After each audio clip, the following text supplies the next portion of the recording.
As you know, we are studying final account. आपको बताया था मैंने लास्ट वीडियो में. At the end of the year, businessmen would like to know whether they have made reasonable and good profit or not, or they have suffered loss. At the same time, at the end of the year, we would like to know what are our assets and liabilities. इसके लिए हम जो financial statement बनाते हैं, it includes number 1 balance sheet and number 2 trading profit and loss account. Regarding balance sheet हमने देखा था कि बैलेंस शीट एक स्टेटमेंट होता है. बैलेंस शीट क्या होता है? बैलेंस शीट एक स्टेटमेंट होता है which shows financial position, I mean what are our assets and liabilities. आपको पता है बैलेंस शीट में एसेट्स लिखते हैं, लायबिलिटीज लिखते हैं. आपको ये भी पता है एसेट्स क्या है, लायबिलिटीज क्या है. आज के हम ये वीडियो में हम देखेंगे कि हमारा जो second part of financial statement है, जिसे हम बोलते हैं trading profit and loss account, वो क्या होता है. हम आज देखने वाला है what is trading profit and loss account. Okay, उसके लिए आप समझो कि बहुत बड़े मैन्युफैक्चरर है. क्या समझा आपने? आप बहुत बड़े मैन्युफैक्चरर है.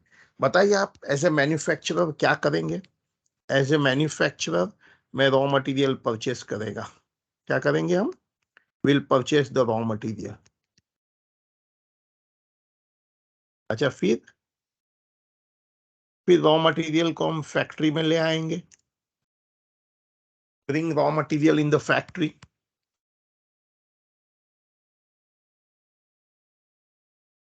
इसके लिए हम कुछ एक्सपेंसेस भी करेंगे, जैसे कि कैरेज, ट्रांसपोर्ट चार्जेस. क्योंकि मटेरियल फैक्ट्री में आ रहा है, I call it a carriage. Inward we call it. फिर मटेरियल को हम ट्रक में लोड करके अनलोड करेंगे. So loading and unloading charges होगा. लोडिंग एंड अनलोडिंग करेंगे मटेरियल को ट्रक में. ठीक है, मटेरियल फैक्ट्री में आ गया. फिर हम क्या करेंगे? मैन्युफैक्चर करेंगे. मैन्युफैक्चर करेंगे मतलब हम रॉ मटेरियल को फिनिश स्टॉक में कन्वर्ट करेंगे. तो क्या उसे उसके लिए कोई एक्सपेंसेस लगता है? लगता है ना. Wages and other factory expenses लगेगा. Suppose wages and other factory expenses हमको लग गया है. अब हमारा फिनिश स्टॉक रेडी हो गया. आप देख सकते हैं मैंने 1 लाख का मटेरियल परचेस किया है. 10,000 transport expenditure paid to bring material in the factory. 5,000 truck में लोड एंड अनलोड करने का. मटेरियल फैक्ट्री में आने के बाद wages and other factory rent, factory insurance, सब एक्सपेंसेस लग गया है. टोटल ये जो 2,10,000 है, उसे मैं कॉस्ट ऑफ प्रोडक्शन बोलेगा. क्या बोलेंगे? Cost of production. 2,10,000 में मेरा मटेरियल एक रेडी हो गया, फिनिश स्टॉक बन गया है. अब सोचो, अब ये मटेरियल को क्या करेंगे? श्योरली हम लोग बेचेंगे. क्या करेंगे मतलब बेचेंगे. सपोज हम लोग 3 लाख में ये मटेरियल को बेचा है. क्या किया है? हम लोग ने 3 लाख में ये मटेरियल को बेचा है. क्या आप मुझे बता सकते हैं हमने इस ट्रांजैक्शन के अंदर प्रॉफिट कितना किया है? प्रॉफिट सोचो सोचो. Normal common sense, business sense use करिए. 2,10,000 का जो फिनिश स्टॉक बना था, हमने 3 लाख में बेच दिया है. तो ऑब्वियसली आपने 90,000 रुपीज प्रॉफिट किया. ये प्रॉफिट को हम ग्रॉस प्रॉफिट बोलते हैं. सो what is gross profit? For a manufacturer, difference between cost of production and sale price is the gross profit. Suppose ये तो मैंने मैन्युफैक्चरिंग का एग्जांपल लिया. सपोज हम ट्रेडर है तो क्या करेंगे? ट्रेडर ट्रेडर है तो सिंपली परचेस सेल करते हैं. सपोज मैंने कोई 2,10,000 का गुड्स परचेस किया एंड 3 लाख में बेच दिया, सेल कर दिया. तो 90,000 is a gross profit. So what is gross profit? Difference between, for the trader, difference between purchase and sale price is the gross profit. For the manufacturer, आप बता सकते हैं what is a gross profit? Difference between cost of production and sale price is the gross profit. ठीक है? Why do I use the word gross profit? आपको अभी समझ में आ जाएगा कि gross profit मैंने क्यों बोला है. ओके, अब मैन्युफैक्चरर को ये गुड्स बेचने के लिए और भी तो कुछ एक्सपेंसेस लगे होंगे. किस प्रकार के एक्सपेंसेस लगे होंगे? अरे भाई, मुझे बहुत सारे ऑफिस एक्सपेंसेस लगे थे. मुझे बहुत सारे ऑफिस में एक्सपेंसेस लगे थे, जैसे कि ऑफिस में मुझे सैलरी लगा था, ऑफिस में रेंट लगा था, ये भी तो लगा था ना, ऑफिस का कुछ इंश्योरेंस लगा होगा।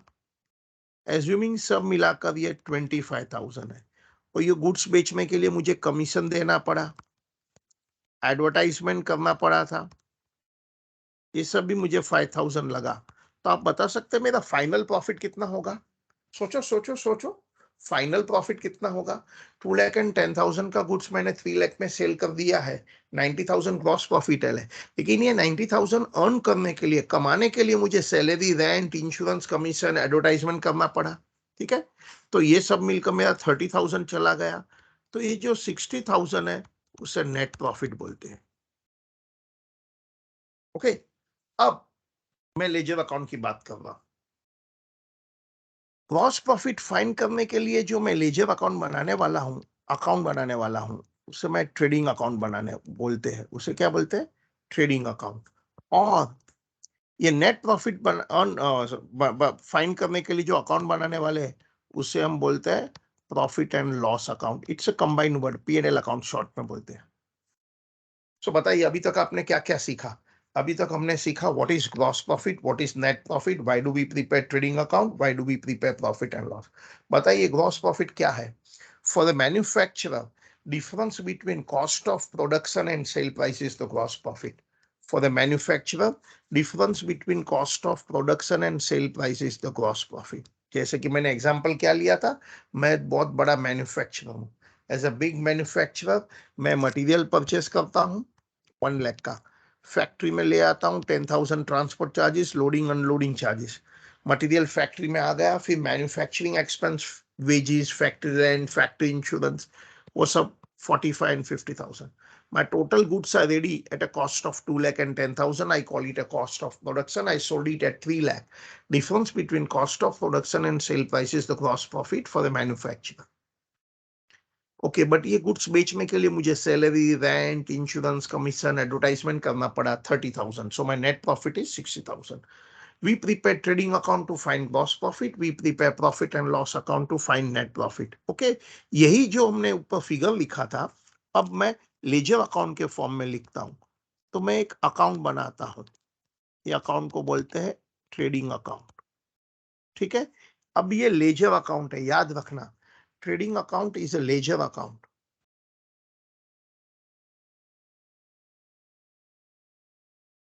जब कोई भी अकाउंट लेजर अकाउंट है तो डेबिट क्रेडिट तो होगा, श्योरली। ट्रेडिंग अकाउंट है तो डेबिट क्रेडिट तो पक्का होगा।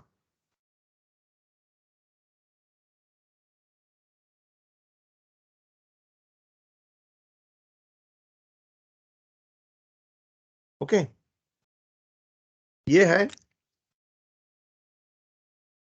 Nominal account. कोई भी account personal real nominal account होता है, तो ट्रेडिंग अकाउंट नॉमिनल अकाउंट है। नॉमिनल अकाउंट के रूल होता है debit all expense and credit all income.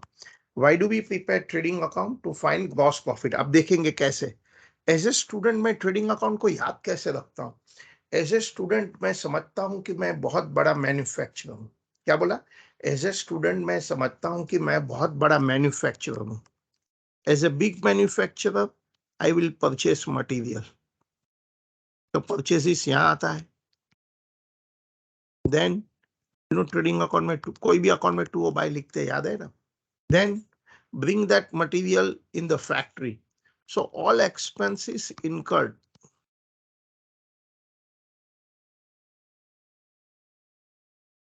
to bring raw material into factory हम यहाँ लिखते हैं। क्या आप मुझे एग्जांपल बता सकते हैं कौन से एक्सपेंसेस लगता है to bring raw material in the factory?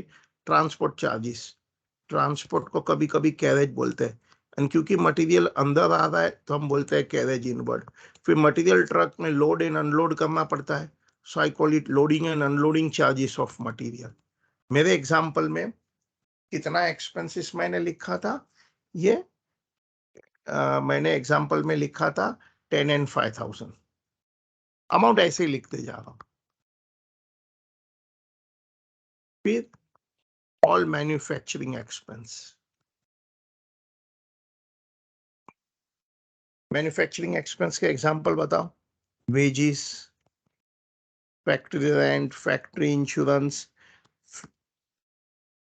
सब फैक्ट्री के एक्सपेंस। मेरे एग्जाम्पल में ये लिखे थे 45 एंड 50,000। अमाउंट मैं ऐसे ही लिखते जा रहा हूँ, don't worry about the amount. Once manufacturing is over, stop. No expenses incurred after manufacturing will come in trading account. So समझने के लिए आप ऐसे ही समझिए कि trading account is like your factory. You purchase the material, bring in the factory and manufacture. Until your goods are ready, all the expenditure incurred in the factory will come here. Okay. Now that मेरा goods ready हो गया, आपको पता है 2,10,000 आप total करेंगे तो it is 2,10,000 cost of production. Once expenditure is incurred up to factory level, it will come in trading account. एक बार फैक्ट्री का एक्सपेंसेस नहीं है तो वो ट्रेडिंग में नहीं आएगा। अब आपका गुड्स रेडी हो गया, सेल कर दो।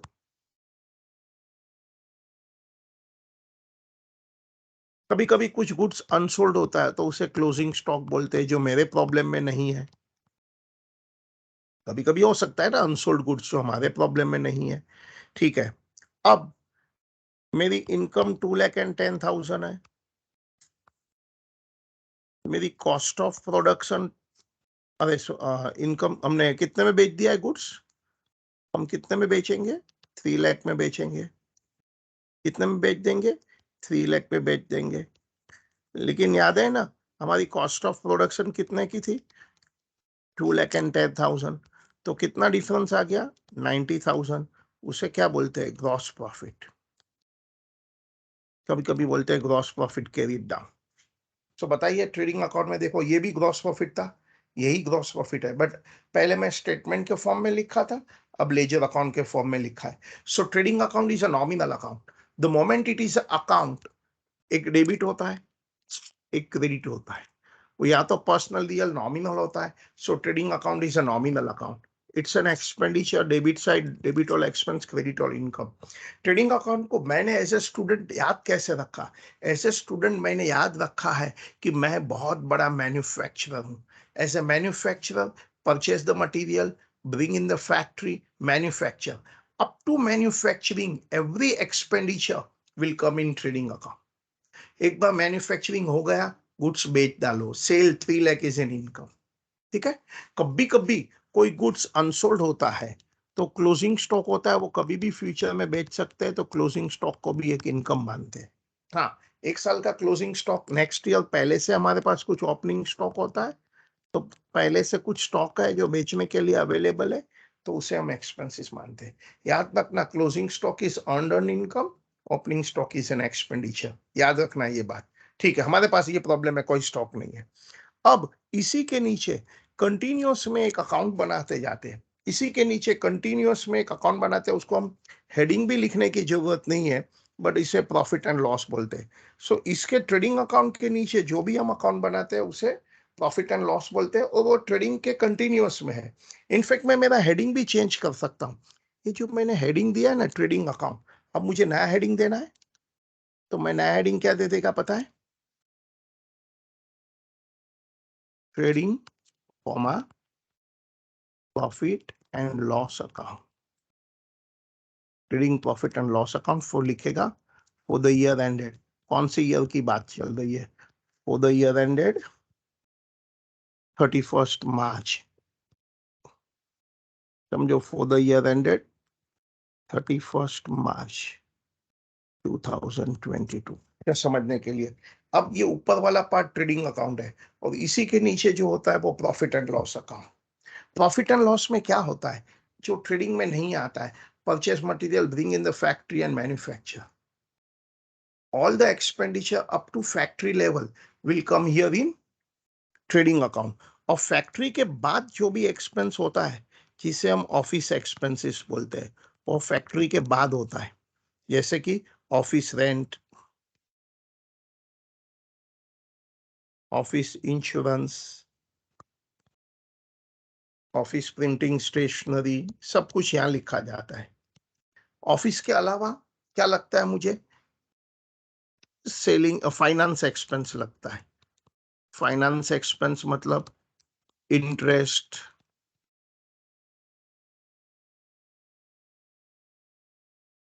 फिर और मुझे फैक्ट्री के बाद क्या लगता है,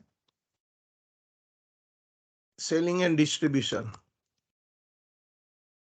जैसे कि सेलिंग एक्सपेंस, जैसे कि advertisement, commission to salesman, commission paid to salesman. Distribution में क्या लगता है, कैरेज, मगर क्योंकि फिनिश स्टॉक बाहर जा रहा है, आई से कैरेज आउटवर्ड। क्या बोलते हैं, कैरेज आउटवर्ड। रॉ मटेरियल को अंदर लाना है तो फैक्ट्री में लगता है, तो we call carriage inward. Finish stock बाहर जाता है तो वी कॉल कैरेज आउटवर्ड। और क्या लगता है, कभी कभी लॉसेस हो जाता है, जैसे आग लग गया, गुड्स जल गया, we call it loss by fire, loss by theft. और डेप्रिशिएशन, डेप्रिशिएशन माने असेट की वैल्यू डाउन हो जाना। जैसे एक बिल्डिंग था, हमने 5 लाख में परचेस की, हमने फर्नीचर है एग्जांपल, फर्नीचर मैंने 5 लाख में परचेस किया, end of the year furniture की वैल्यू 4,50,000 हो गया, तो 50,000 वैल्यू डाउन हो गया ना, एक जात का लॉस हो गया, वो भी प्रॉफिट एंड लॉस में लिखते हैं।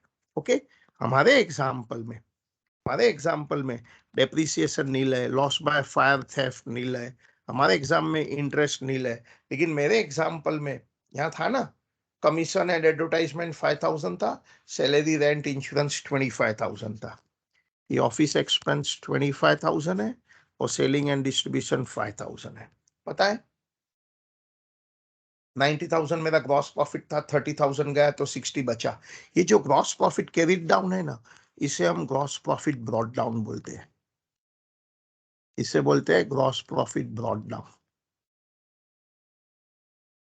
Okay, so trading account was something like your factory, while profit and loss account जो उसी के कंटिन्यूअस में होता है, इसी के कंटिन्यूअस में होता है, इसी के कंटिन्यूअस में होता है। प्रॉफिट एंड लॉस को हम लोग बोलते हैं ऑफिस। जो एक्सपेंसेस ऑफिस में होता है, office expense, finance expense, selling, distribution, वो सब प्रॉफिट एंड लॉस में आता है। सेम वे कभी कभी कोई मेरी ऑफिस में इनकम भी तो हो जाती है। अच्छा, ऑफिस में क्या इनकम हो सकती है, आई टेल यू। ऑफिस में भी कभी रेंट रिसीव्ड हो सकता है, कमीशन रिसीव्ड भी हो सकता है, जो मेरे प्रॉब्लम में नहीं है, बट हो सकता है।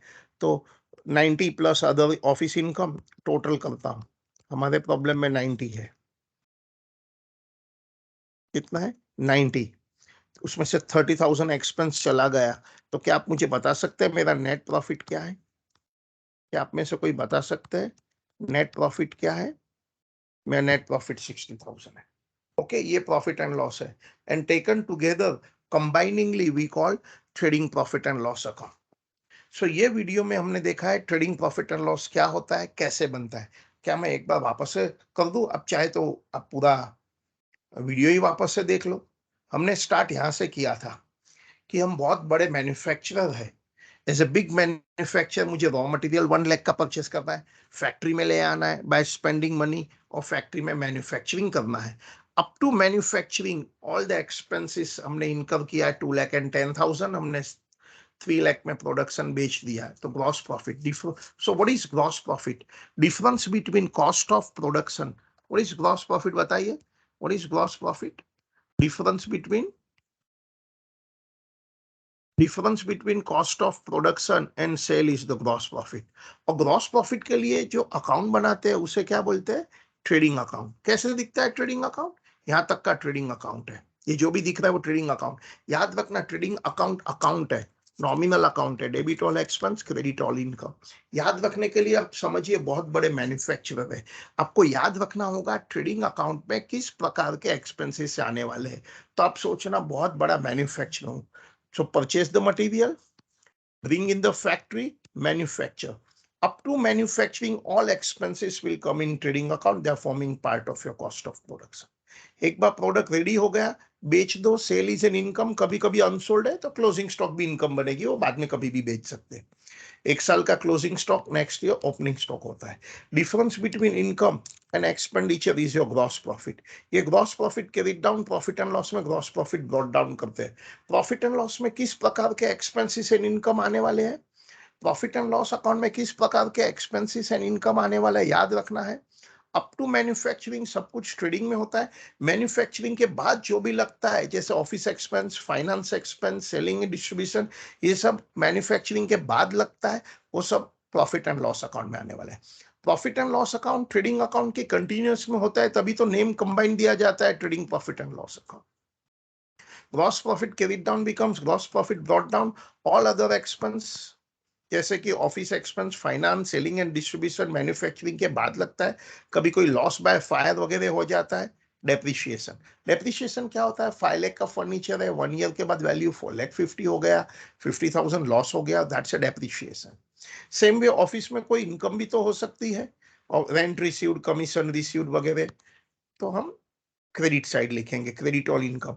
फिर हम टोटल करेंगे, मेरा ग्रॉस प्रॉफिट का टोटल, अदर इनकम का टोटल 90,000 है, उसमें से सब एक्सपेंडिचर माइनस कर दिया, 30,000 का एक्सपेंडिचर माइनस कर दिया, तो नेट प्रॉफिट 60,000।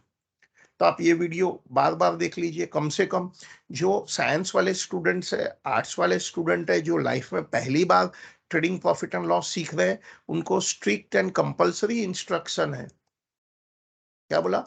उसको स्ट्रिक्ट एंड कंपल्सरी इंस्ट्रक्शन है, जो साइंस वाले स्टूडेंट है, आर्ट्स वाले स्टूडेंट है, जो पहली बार ये फाइनल अकाउंट पढ़ रहे हैं, कम से come on a fast track basis on A laptop पर ये वीडियो जरूर से 2 बार देखो। आज के लेक्चर में हमने देखा है ग्रॉस प्रॉफिट क्या होता है।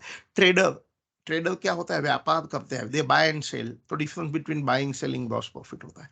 मैन्युफैक्चरर क्या करता है? मैन्युफैक्चरर मटेरियल परचेस करता है, प्रोडक्शन करता है, फिर बेचता है, तो difference between cost of production and sale is a gross profit.